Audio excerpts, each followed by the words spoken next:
Bienvenue, je suis Perrine Corvézier, la fondatrice d'Azimut. Azimut, c'est le guide des parents pour une orientation scolaire et professionnelle sur mesure avec votre enfant. Nous nous appuyons sur près de 100 spécialistes de l'orientation pour vous informer et vous conseiller. Pour découvrir l'ensemble des ressources Azimut, rendez-vous sur azimut-orientation.com. Vous pourrez notamment vous inscrire à notre newsletter.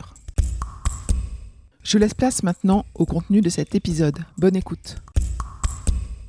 Je suis heureuse de pouvoir vous présenter 4 épisodes, 4 interviews qui vous apporteront une vue d'ensemble des activités d'Academia, notre partenaire.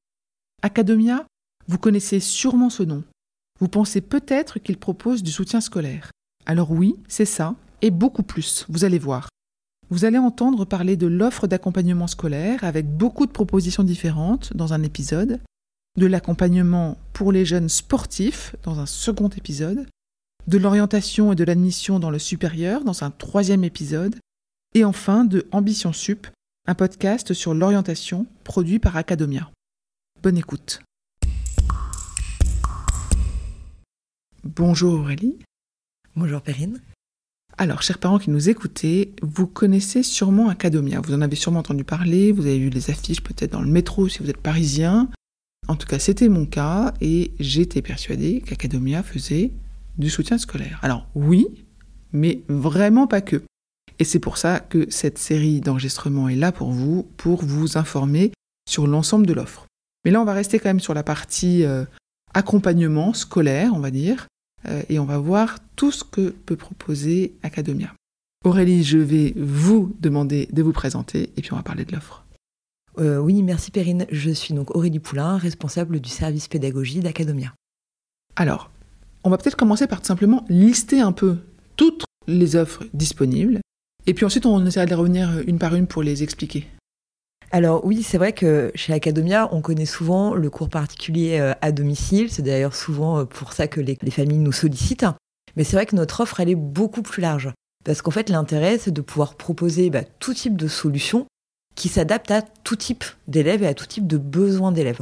Donc on va bien sûr trouver du cours particulier à domicile, mais également en ligne, également du cours collectif, là aussi soit au sein de nos centres pédagogiques, donc on en a une centaine partout en France, mais également en ligne pour ceux qui habiteraient un petit peu loin de ces centres pédagogiques. On connaît aussi l'accompagnement d'Academia pour les matières scolaires, les mathématiques, le français ou l'anglais. Mais c'est pas seulement ça.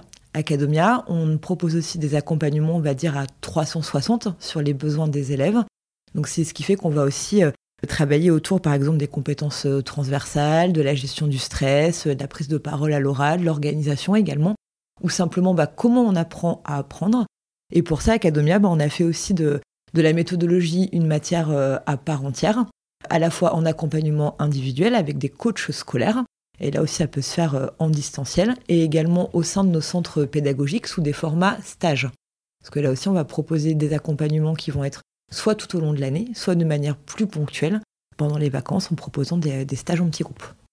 Les stages, ils permettent aussi de préparer le baccalauréat ?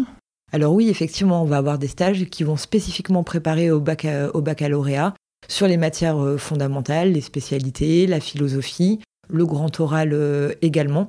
Et effectivement, là, l'idée, c'est vraiment de permettre aux élèves de s'entraîner sur des annales d'examen pour être prêts le jour J. Donc ça, c'est tout l'accompagnement pédagogique, mais il y a aussi des écoles carrément maintenant, c'est ça ? Oui, tout à fait. Effectivement, on a poussé le concept de l'accompagnement total jusqu'au bout chez Academia. On a effectivement des écoles, collèges et lycées pour proposer à des jeunes en fait, qui n'ont pas forcément des difficultés, mais qui cherchent aussi une scolarité qui est différente.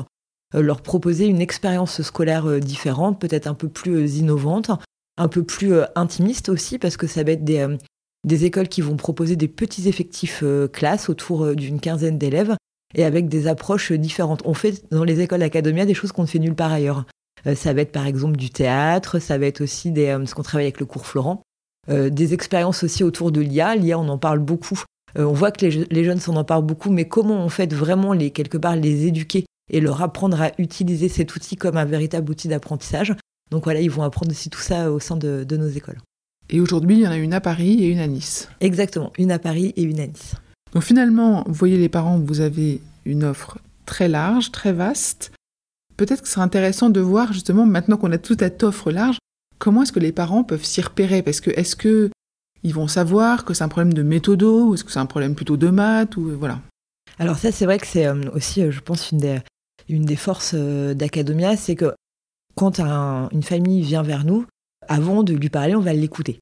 Et effectivement, les gens viennent avec la problématique qui est celle de leur enfant, donc souvent une problématique qu'ils ont identifiée dans une matière. Souvent, ce qui interpelle, c'est une chute de notes thématiques en français. Voilà, ils viennent parce que leur enfant est en difficulté dans une matière et on va les écouter et leur permettre en fait d'ouvrir aussi les enjeux scolaires au-delà de ça. Le conseiller pédagogique Academia, quand il reçoit une famille, il va écouter la demande initiale, mais il va aussi projeter la famille de manière un petit peu plus large dans les enjeux scolaires. Par exemple, un élève de seconde, on sait que l'enjeu, ça va être l'intégration au lycée, s'adapter à de nouvelles matières, à de nouveaux formats de cours. On sait qu'un jeune en terminale, il y a aussi tous les sujets autour de l'orientation, par exemple. Et là aussi, ça va permettre, encore une fois, d'avoir ce regard vraiment à 360 de l'élève et de dire, très bien, on entend le problème de mathématiques, mais qu'est-ce qu'il révèle, en fait, de l'élève ? Est-ce que ça révèle un problème d'orientation, parce que l'élève n'est pas motivé, parce qu'il ne sait pas où il va ? Est-ce que ça relève un problème de gestion du stress, parce qu'il a peur de prendre la parole en cours et qu'il n'ose pas poser des questions, donc il reste avec des choses qui sont pas claires ? Et c'est tout ça aussi qui va permettre, en fait, d'écouter cette famille et de dire, voilà, moi, ce que je pense pour vous, c'est que la meilleure solution, c'est celle-ci. Vu ce que vous me dites de votre enfant, il s'épanouira davantage en cours collectif ou en cours particulier. Et on va répondre aux besoins matière parce que c'est ce qui vous inquiète et c'est votre demande, mais on va aussi répondre à d'autres besoins pour vraiment accompagner l'enfant vers son épanouissement scolaire. Donc en fait, cette personne, ce conseiller pédagogique, va composer avec toute l'offre un menu sur mesure pour la famille qu'elle va lui proposer. Ensuite, est-ce qu'il n'y a pas une question aussi de feeling de la personne et de l'élève, de la personne, de l'adulte et de l'élève ? Oui, bien sûr. Ça, c'est vrai que c'est quelque chose d'important. On pense que pour que ça marche, il faut effectivement qu'il y ait cette alliance entre l'enseignant et l'élève, entre le format aussi qui lui sera proposé et l'élève. Et ça, c'est aussi quelque chose de très important et c'est l'autre rôle vraiment fondamental du conseiller pédagogique, ça va être de trouver non seulement la bonne solution pour la famille, mais aussi la bonne personne. Le bon enseignant qui va réussir à accrocher l'élève, qui va lui trouver la vraie bonne porte d'entrée. Et ça, c'est vrai que c'est un plus et ça demande de bien connaître aussi ses enseignants et ses intervenants. Ça veut aussi dire qu'Academia a beaucoup d'enseignants, beaucoup d'intervenants. Donc je serais intéressée de comprendre qui dispense les cours. Ah, ça, c'est vrai que c'est une très bonne question. Là aussi, on va avoir tout type de profil pour tout type d'élèves. Donc on va avoir des personnes qui sont des retraités, des personnes qui sont des étudiants, des personnes qui font ça par passion aussi de l'enseignement. Ils veulent pour certains un complément de revenus, mais pour certains c'est avant tout un engagement personnel aussi d'apporter ça. Certains font ça à temps plein. C'est un nombre d'enseignants, il y en a beaucoup chez Academia qui ne font que ça parce qu'ils ont choisi ce mode d'enseignement, ils se retrouvent davantage que dans le système classique. Et il y a aussi des enseignants qui sont des enseignants en poste, qui vont finalement venir chercher chez Academia une autre façon d'enseigner et d'accompagner leurs élèves. Donc, beaucoup d'accompagnants de styles différents, beaucoup d'accompagnements variés. Qu'est-ce qui peut permettre aux parents d'évaluer la réussite de cet accompagnement ? Alors, souvent, ce que les parents vont regarder, bien sûr, c'est l'augmentation des notes. Ça, j'ai envie de dire, c'est un petit peu la cerise sur le gâteau. Effectivement, quand on voit les notes qui montent, ça veut dire qu'on a vraiment résolu les difficultés. On n'a pas seulement comblé les lacunes, mais on permet à l'élève en fait, d'aller plus loin aussi de ce qui était attendu. L'autre chose qui me semble fondamentale, c'est quand on regarde son jeune, à un moment donné, on voit un vrai changement chez lui qui est même physique. Moi, ça m'est arrivé souvent quand je travaillais en centre pédagogique chez Academia, de voir des jeunes, en fait, on les voit qui se transforment physiquement. On a l'impression qu'on leur retire un poids sur des épaules. On les voit qui se redressent et qui d'un coup ont le sourire. Et là, quand on voit son jeune avec le sourire, avec les épaules hautes, là, on sait qu'on a réussi parce que non seulement il a comblé ses lacunes, mais en plus, il est épanoui. Mmh. Est-ce que les parents qui arrivent et viennent vous voir, c'est des parents qui ont des enfants à problème dans le sens où il faudrait vraiment remonter cette moyenne qui est à 8, etc. Est-ce que vous avez également des parents qui cherchent l'excellence de l'excellence et qui ont des super moyennes, mais il faut aller encore plus loin ? Oui, effectivement, on a ces deux types de familles. On a effectivement des jeunes qui ont des bonnes moyennes, qui vont tourner autour de 14-15, mais parce qu'ils ont un projet d'excellence aussi, parce qu'ils visent les meilleures prépas, parce qu'ils visent des concours en école de commerce, en école d'ingénieur, des facs de médecine également, où on sait que là aussi, c'est des projets exigeants.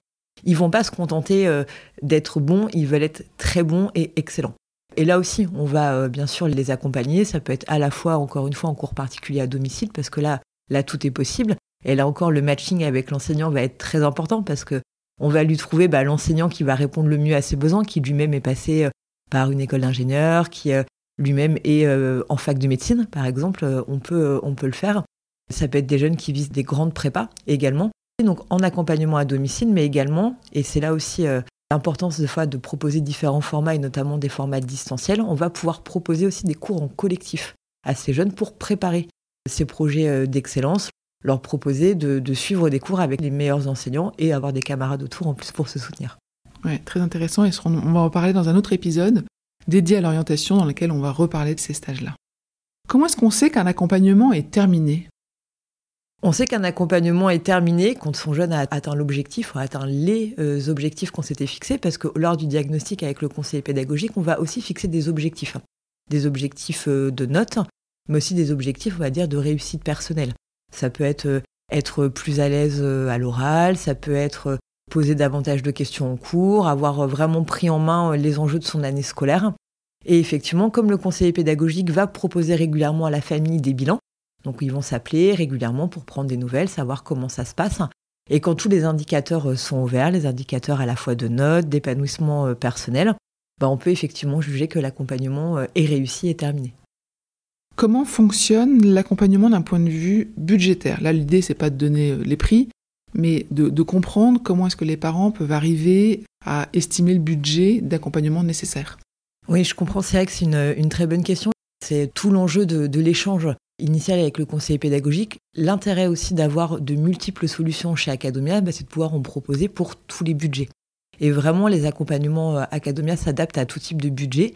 Et là, il va y avoir également un échange très clair avec le conseiller pédagogique, de dire, moi, j'ai pas un très gros budget, c'est pas grave, on aura quand même un accompagnement de qualité.